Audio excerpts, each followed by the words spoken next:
جنة المأوى۔ صدق اللہ العلی العظیم۔ سامعین محترم، جیسا کہ آپ سبھی کے علم میں ہے کہ اللہ تعالیٰ نے انسانوں کے لیے پہلے انسان سے آخری انسان تک جتنے بھی انسان اس دنیا میں آئے یا آئیں گے، ہر انسان کی رہنمائی کے لیے اللہ تعالیٰ نے انبیاء علیہم السلام کو بھیجنے کا سلسلہ جاری فرمایا،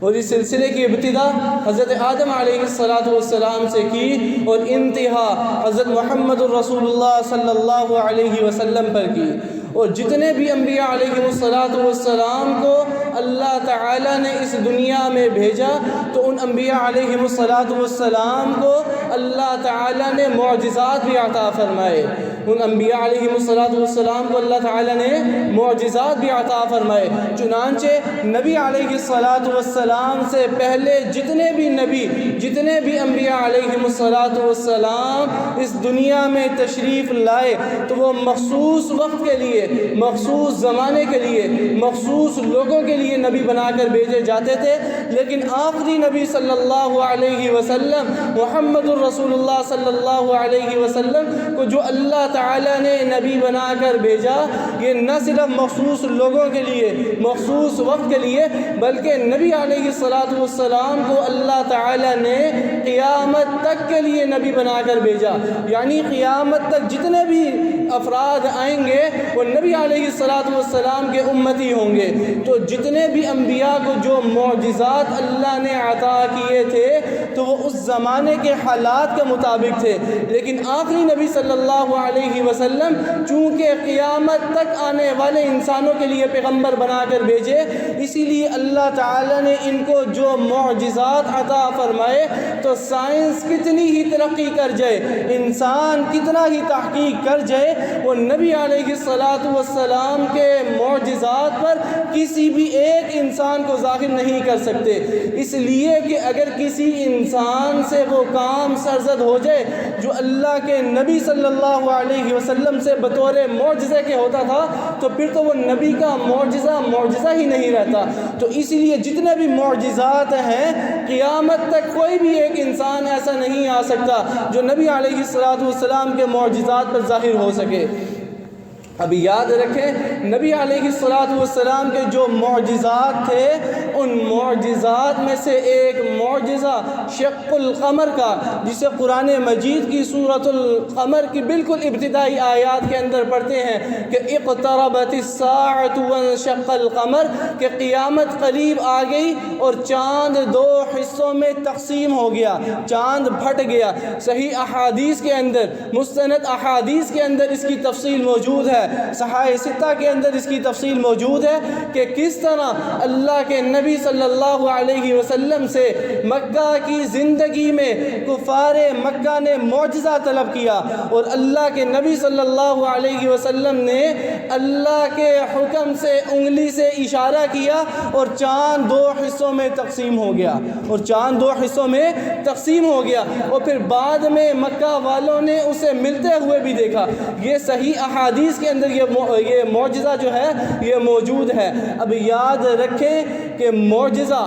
جو قرآن مجید کے اندر ہو، صحیح احادیث کے اندر ہو، مستند احادیث کے اندر ہو، اگرچہ عقل قبول کرے یا نہ کرے اس پر ایمان لانا ضروری ہے، اس پر ایمان لانا واجب ہے۔ ان معجزات کے متعلق جسے قرآن نے ذکر کیا اور صحیح اور مستند احادیث کے اندر بیان کیا جا رہا ہے، اگرچہ عقل قبول نہ بھی کرے لیکن ان معجزات پر ایمان لانا ضروری ہے۔ اور باقی اس کے علاوہ جو معجزات ہیں جو مستند احادیث کے اندر نہیں ہے، قرآن مجید کے اندر نہیں ہے، اسے بیان نہ بھی کیا جائے تو کوئی حرج نہیں۔ اب یاد رکھیں کہ یہ معجزہ چاہے سائنسی ترازو پر اترے یا نہ اترے اس پر ایمان لانا ضروری ہے۔ اس کی دلیل جو ہے وہ واقعہ معراج ہے کہ جس میں سرکار دو عالم صلی اللہ علیہ وسلم کو اللہ تعالیٰ نے بلایا اور آپ علیہ السلام کا آسمانوں پر سفر ہوا، اور پھر وہاں سے جب واپسی ہوئی تو آپ علیہ السلام نے اس کے حال و احوال بتلائے، اور بیت اللہ کے اندر مجلس لگی ہوئی تھی. نبی علیہ الصلاۃ والسلام حتیم پر کھڑے ہوئے تھے. حتیم یعنی وہ کعبہ کے ارد گرد جو گول دیوار ہے چھوٹی سی, جو کعبہ کا حصہ ہے, تقسیم کے وقت یہ دیوار بنا دی گئی تھی. تو اللہ کے نبی صلی اللہ علیہ وسلم اس دیوار پر کھڑے ہوئے, اور کفار مکہ ان کے جو سردار تھے یہ نبی علیہ الصلاۃ والسلام سے اس واقعے کے متعلق سوالات کرنے شروع کر دیے. اور اللہ کے نبی صلی اللہ علیہ وسلم نے حتیم پر کھڑے ہو کر ان کے جوابات دیے. اور ترمذی کی روایت کے اندر اس کی تفصیل موجود ہے کہ اللہ کے نبی صلی اللہ علیہ وسلم فرماتے ہیں کہ کفار مکہ نے مجھ سے مسجد اقصیٰ کے متعلق پوچھا کہ اس کی کھڑکیاں کتنی تھی. اس کے بارے میں جب مجھ سے پوچھا تو اللہ تعالیٰ نے میری آنکھوں کے سامنے اس مسجد کو کر دیا, اور میں دیکھتا جاتا اور ان کے جوابات دیتا جاتا. تو اب وہاں پر تو انہوں نے خاموشی اختیار کر لی, اور اس مجلس کے اندر تھے بھی سارے سردار, تو انہوں نے خاموشی اختیار کر لی. تو جب وہاں سے وہ اٹھے, اسی مجلس کے اندر ابو جہل بھی موجود تھا, چونکہ وہ بھی سردار تھا, وہ بھی اسی مجلس کے اندر موجود تھا. وہ اٹھا اور اٹھ کر باہر گیا. تو جب باہر گیا تو دیکھتا ہے کہ سامنے سے حضرت ابو بکر صدیق رضی اللہ تعالیٰ عنہ تشریف لا رہے. اس نے اپنا پتہ پھینکنے کی کوشش کی. اس نے کہا اب تو یہ بزک جائیں گے, یہ ایسا واقعہ کہ جس کو عقل بھی قبول نہیں کرتی. جب میں ان کے سامنے بیان کروں گا کہ ان کا نبی, ان کا پیغمبر راتوں رات گیا, راتوں رات واپس آ گیا, تو جب عقل بھی قبول نہیں کرتی تو یہ بھی اس نبی کی تکذیب کرنا شروع کر دیں گے. تو اس نے اپنا پتہ پھینکا, اس نے سوال کرنا شروع کیا کہ ابو بکر مجھے بتلاؤ تو صحیح, کیا ایسا ممکن ہے کہ ایک شخص یہ کہے کہ میں راتوں رات مسجد حرام سے مسجد اقصیٰ یہ فلسطین کے اندر تھی, میں مسجد اقصیٰ گیا اور وہاں سے واپس بھی آ گیا, کیا ایسا ممکن ہے کہ یہ سارے کا معاملہ راتوں رات ہو جائے؟ حضرت ابو بکر صدیق رضی اللہ تعالیٰ نے فرمایا ممکن نہیں ہے. آگے سے اس نے دوسرا سوال کیا, کیا یہ ممکن ہے کہ مسجد اقصیٰ سے اوپر ساتوں آسمان سے اوپر کی بھی سیر کر کے بندہ واپس آ جائے اور وہ یہ کہے کہ راتوں رات میں نے یہ سارا کچھ کر لیا؟ کیا یہ ممکن ہے؟ حضرت ابو بکر صدیق رضی اللہ تعالیٰ نے فرمایا ممکن نہیں ہے. اب ابو جہل نے کہا کام تو بن گیا. آگے اس نے پتہ پھینک دیا کہ تمہارا نبی تو یہ کہتا ہے کہ میں راتوں رات مسجد حرام سے مسجد اقصیٰ گیا, مسجد اقصیٰ سے ساتوں آسمان سے اوپر, اور پھر وہاں اللہ سے ملاقات ہوئی, اللہ کی بارگاہ میں گیا اور وہیں راتوں رات میں نے واپسی بھی کر لی. تو حضرت ابو بکر صدیق رضی اللہ تعالی عنہ نے اسی مجلس کے اندر کھڑے کھڑے فرمایا کہ اگر حضور صلی اللہ علیہ وسلم نے فرمایا تو میں ایمان لاتا ہوں کہ یہ واقعہ ہوا, میں ایمان لاتا ہوں کہ یہ واقعہ ہوا. اور محدثین لکھتے ہیں کہ جب یہ ماجرا اللہ کے نبی صلی اللہ علیہ وسلم کو پتہ چلا کہ اس طرح ابو جہل کی اور صدیق اکبر کی بات چیت ہوئی اور انہوں نے تصدیق کی, تو نبی علیہ الصلاۃ والسلام نے اس وقت حضرت ابو بکر صدیق رضی اللہ تعالیٰ عنہ کو صدیق کا لقب دیا, اور وہ لقب ایسا کہ وہ ان کے نام کے ساتھ جڑ گیا. جہاں پر بھی ابو بکر کا نام آئے گا تو اس کے ساتھ صدیق اکبر کا بھی لفظ آئے گا. تو نبی علیہ الصلاۃ والسلام نے ان کو صدیق کا لقب بھی اسی واقعے کے بارے میں دیا.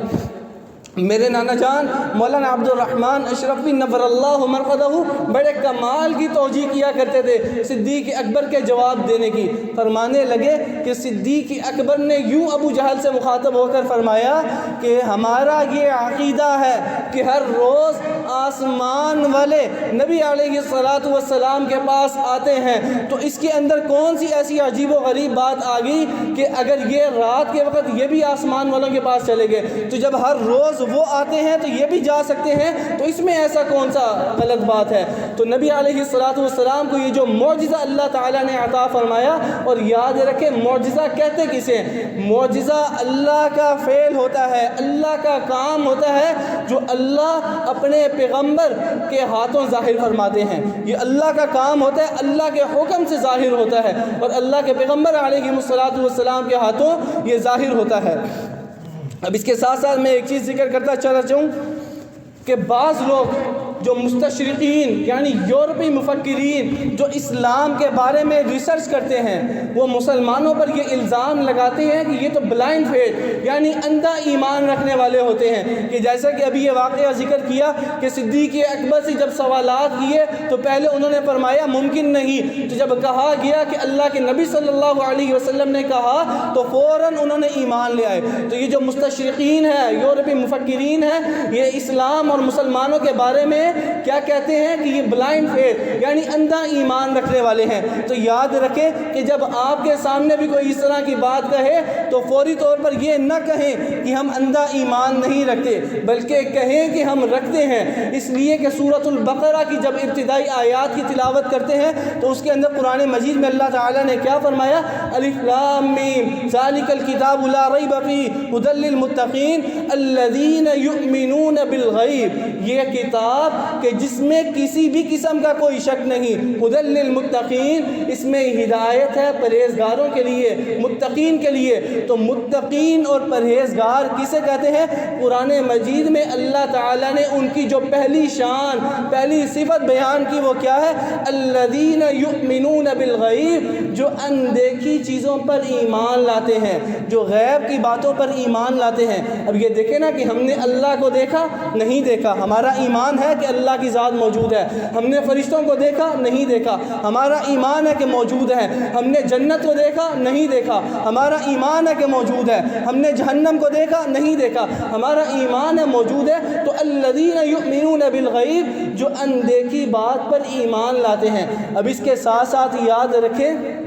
ابھی جواب مکمل نہیں ہوا، مسلمانوں کی شان کیا ہے کہ جو اندیکھی بات پر ایمان لاتے ہیں، لیکن اس کے ساتھ ساتھ قرآن مجید کے اندر اللہ تعالیٰ نے ان کی ایک خاص صفت، ایک خاص شان بیان کی۔ سورۃ الفرقان کے اندر اللہ تعالیٰ نے فرمایا، میں آیت کو بھی ذکر کرتا ہوں، اس کے ساتھ ساتھ ایک ایک لفظ کے ترجمے کو بھی بیان کرتا ہوں۔ اللہ تعالیٰ نے کیا فرمایا؟ والذین اذا ذکروا بآیات ربہم لم یخروا علیہا صما وعمیانا۔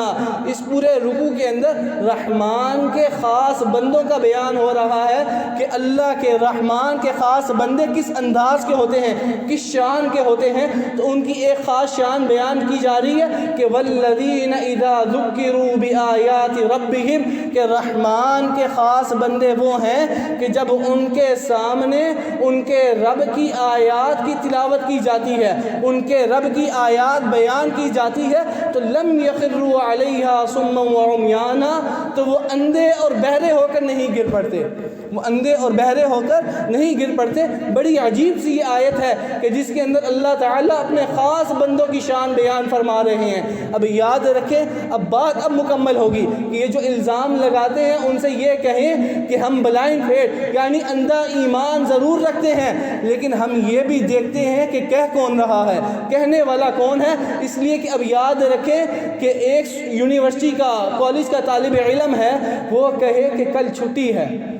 اب یہی بات ایک استاد کہے کہ کل یونیورسٹی کے اندر چھٹی ہے، اب یہی بات پرنسپل کہے تو بات ہی ختم۔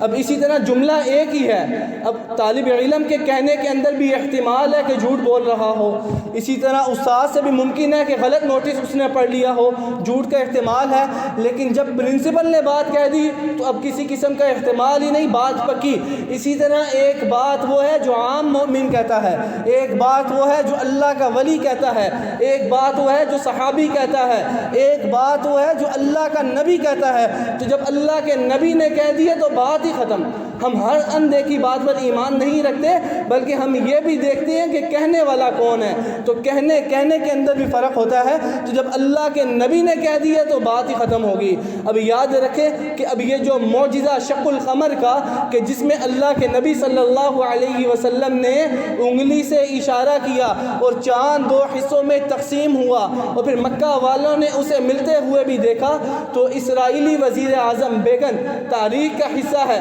1965 میں 1965 کے اندر اس نے چاند گاڑی کے اندر چاند کا سفر کیا۔ جب چاند گاڑی کے اندر چاند کا سفر کیا تو وہاں سے جب واپس آیا تو مصر کے صدر تھے، بادشاہ تھے انور السادات، تو جب وہ وہاں سے واپس آیا تو اس نے، کیونکہ ان کے سائنسدانوں نے بہت سی تصاویر کھینچی تھی، تو ان میں سے ایک تصویر ایسی تھی کہ جو بالکل صاف چاند کو دکھائی دے رہی تھی، تو اس تصویر کو وہ لے کر آیا، اس کو فریم کروایا، فریم کروانے کے بعد مصر کے جو بادشاہ تھے انور السادات ان کو اس نے بھیجی۔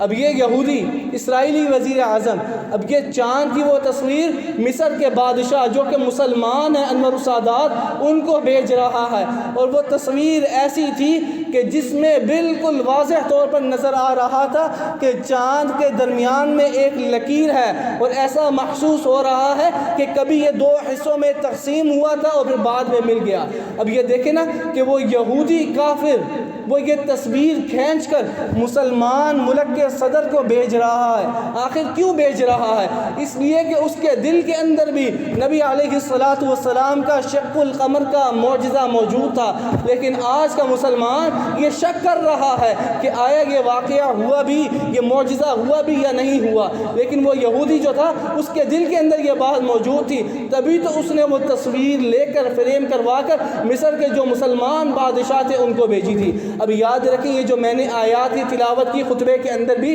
کہ فَكَانَ قَابَ قَوْسَيْنِ أَوْ أَدْنَىٰ فَأَوْحَىٰ إِلَىٰ عَبْدِهِ مَا أَوْحَىٰ مَا كَذَبَ الْفُؤَادُ مَا رَأَىٰ أَفَتُمَارُونَهُ عَلَىٰ مَا يَرَىٰ وَلَقَدْ رَآهُ نَزْلَةً أُخْرَىٰ عِندَ سِدْرَةِ الْمُنتَهَىٰ۔ سدرۃ المنتہا یعنی بیری کا درخت جو بالکل ساتوں آسمان سے بھی اوپر ہے۔ اب یاد رکھیں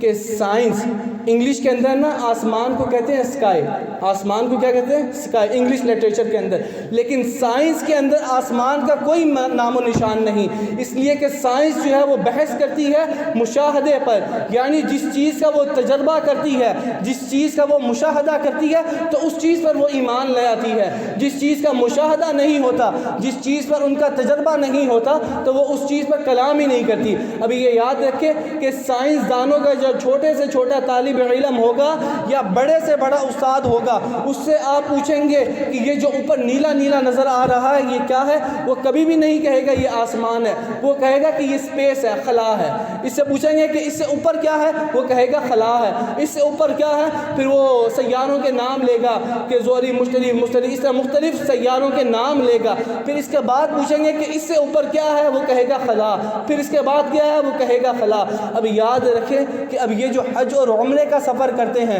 اللہ تعالی ہم سبھی کو بار بار وہاں جانے کی توفیق عطا فرمائے۔ اب یہ جو عمرے کا سفر کرتے ہیں، اب یہ مدینہ اور مکے کا راستہ پوچھے اس شخص سے جو کراچی کا رہنے والا ہے اور جس نے کراچی کا سمندر خوب دیکھا ہے لیکن مکہ مدینہ نہیں گیا، سمندر کی سیر کی ہے اور خوب سیر کی ہے لیکن اس سے آگے نہیں گیا۔ اب یہ بندہ جب اس سے راستہ پوچھے گا تو وہ کیا کہے گا کہ آگے پانی پانی، اس سے آگے کیا کہے گا، پانی پانی، اس سے آگے کیا کہے گا، پانی پانی، اس لیے کہ اس نے دیکھا ہی پانی پانی، اس سے آگے وہ گیا ہی نہیں۔ تو اسی طرح سائنس سے جب پوچھتے ہیں تو ان کا جو تجربہ ہے، جو مشاہدہ ہے، وہ سیاروں تک ہے، اس سے آگے خلا ہی خلا ہے۔ تو جس طرح وہ بندہ، اب عقل مندی کیا ہے کہ راستہ اس سے پوچھا جائے جو مکہ اور مدینہ ہو کر آیا ہے۔ تو اسی طرح اب نبی علیہ السلام کی ذات کہ جس نے ساتوں آسمان کا سفر کیا، اس سے اوپر کا سفر کیا، عرش پر گئے، اللہ سے ملاقات کی، تو جب وہاں کا سفر ہوا تو جتنی بات سائنس نے کی چلو وہاں تک سائنس کی مان لیتے ہیں، لیکن آگے جس کو راستہ معلوم ہے، جس نے سفر کیا، اس سے پوچھیں گے۔ تو اللہ کے نبی صلی اللہ علیہ وسلم کی جو تعلیمات ہیں یہ سائنس کی تکذیب میں نہیں ہے، یعنی سائنس ان کا انکار نہیں کر رہی، اس لیے کہ سائنس کی جو گفتگو ہوتی ہے وہ مشاہدے پر ہوتی ہے اور تجربے پر ہوتی ہے۔ تو جہاں ان کا تجربہ نہیں ہوگا، مشاہدہ نہیں ہوگا، تو وہاں پر وہ خاموشی اختیار کریں گے۔ تو وقت بھی پورا ہو گیا، اب آخر میں ایک بات ذکر کرتا چلوں کہ واقعہ معراج سے ہمیں کیا سبق ملتا ہے۔ ہمیں یہ سبق ملتا ہے کہ یہ جو واقعہ پیش آیا اس پر ایمان لانا ضروری ہے، اور اس بات کا ایمان ایمان لانا بھی ضروری ہے کہ اللہ تعالیٰ نے حضور صلی اللہ علیہ وسلم کو بیداری کی حالت میں، یعنی جسمانی طور پر بیداری کی حالت میں یہ معراج کروائی تھی، اور وہاں پر اللہ تعالیٰ سے ملاقات ہوئی، اور نبی علیہ السلام نے وہاں کے احوال بھی بتلائے، اور جب وہاں سے واپسی کی تو اللہ تعالیٰ نے سرکار دو عالم صلی اللہ علیہ وسلم کو تحفہ بھی دیا، گفٹ بھی دیا۔ وہ تحفہ کیا ہے؟ وہ نماز کی شکل میں ہے، اور پہلے تو 50 دی تھی، بعد میں 5 ہو گئی تھی، تو وقت بھی پورا ہو گیا، تو انشاءاللہ اگلے جمعے میں اس حوالے سے گفتگو ہوگی۔ باقی اللہ تعالیٰ سے یہ دعا ہے کہ جو کہا گیا سنا گیا، اللہ تعالیٰ ہمیں اس پر ایمان لانے کی بھی توفیق عطا فرمائے۔